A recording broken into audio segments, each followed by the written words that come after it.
அடுத்த சீசனில் தோனி விளையாடுவாரா? அது எப்படி? ரசிகர்களுக்கு காத்திருந்த அதிர்ச்சி செய்தி. அதாவது இந்திய அணியின் கேப்டனாக இருந்த தல தோனி பல்வேறு சாதனைகளை செய்துள்ளார். அதேபோல ஐபிஎல் தொடரிலும் கேப்டனாக பல்வேறு சாதனைகளை செய்துள்ளார். அந்த வகையில் சென்னை சூப்பர் கிங்ஸ் அணியின் கேப்டனாக இருந்து இதுவரை 5 கோப்பைகளை வென்று கொடுத்தார் தல தோனி. 2024ஆம் ஆண்டு தனது கேப்டன்சி பொறுப்பை ருத்ராஜ் கெய்வாக்கிடம் ஒப்படைத்தார். அதிலிருந்து ஒரு வீரராக மட்டுமே சென்னை அணிக்காக விளையாடி வருகிறார் தோனி. இந்த ஆண்டு ருத்ராஜுக்கு கையில் ஏற்பட்ட காயம் காரணமாக தொடர் முழுவதும் இருந்து விலகியதால் தோனி மீண்டும் கேப்டன் பொறுப்பை ஏற்க வேண்டிய சூழ்நிலை ஏற்பட்டுள்ளது. மேலும் IPL 2025 season Chennai super Kings அணிக்கும் ரசிகர்களுக்கும் ஒரு மறக்க வேண்டிய ஆண்டாகவே உள்ளது. மெகா ஏலத்திற்கு பிறகு அணியின் காம்பினேஷன் சரியாக அமையாமல் தொடர் தோல்விகளை சந்தித்து வருகின்றனர். இதுவரை ருத்ராஜ் தலைமையில் ஒரு வெற்றியும் தோனியின் தலைமையில் ஒரு வெற்றியும் என மொத்தமே இந்த சீசனில் 2 வெற்றிகளை மட்டுமே சென்னை சூப்பர் கிங்ஸ் அணி பதிவு செய்துள்ளது. மேலும் தொடர்ந்து 2 ஆண்டுகள் பிளே ஆஃப் சுற்றுக்கு தகுதி பெறாமல் இருப்பது இதுவே முதல் முறை.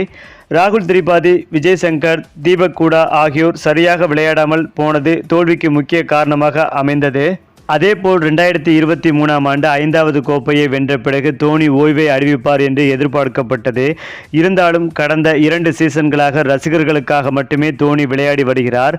கடைசி 2 ஓவர்கள் இருக்கும் போது மட்டுமே பேட்டிங்கில் இறங்கும் தோனி விக்கெட் கீப்பிங்கில் அதே திறமையுடன் இன்னும் இருக்கிறார். இந்த நிலையில் இந்த சீசனின் பாதையில் தோனி ஓய்வை அறிவிக்க உள்ளார் என்று பரவலாக பேசப்பட்டு வந்தது. இதற்கு காரணம் கடந்த 20 வருடங்களாக தோனி விளையாடுவதை மைதானத்திற்கு வந்து அவருடைய பெற்றோர்கள் பார்த்தது கிடையாது. ஆனால் இந்த ஆண்டு சென்னையில் நடைபெற்ற டெல்லி கேபிட்டல்ஸ் அணிக்கு எதிரான போட்டியில் தோனியின் அப்பா அம்மா மைதானத்திற்கு வந்திருந்தார்கள். எனவே இந்த போட்டியுடன் தோனி ஓய்வை அறிவிக்கிறார் என்று அதிகம் பேசப்பட்டது. ஆனால் தோனி ஓய்வு பெறவில்லை. இதற்கு காரணம் ருத்ராஜ் காயம் காரணமாக வெளியேறியதுதான் என்று கூறப்படுகிறது. இதனால் தோனி மீண்டும் இந்த சீசனில் விளையாடும் சூழ்நிலை ஏற்பட்டுள்ளது. இந்த நிலையில் இந்த சீசன் முடிந்தவுடன் தோனி நிச்சயமாக ஓய்வை அறிவிப்பார் என்றும் கூறப்படுகிறது. அதனால்தான் சென்னை சூப்பர் கிங்ஸ் அணியில் சில அதிரடி மாற்றங்களும் ஏற்பட்டு வருகிறது. இளம் வீரர்களுக்கு அணியில் விளையாடுவதற்கு வாய்ப்புகள் வழங்கப்படுகிறது. சமீபத்தில் விக்கெட் கீப்பர் பேட்ஸ்மேன் ஊர்வில் படேலை உடனடியாக எடுத்ததற்கும் இதுதான் காரணம் என்றும் கூறப்படுகிறது.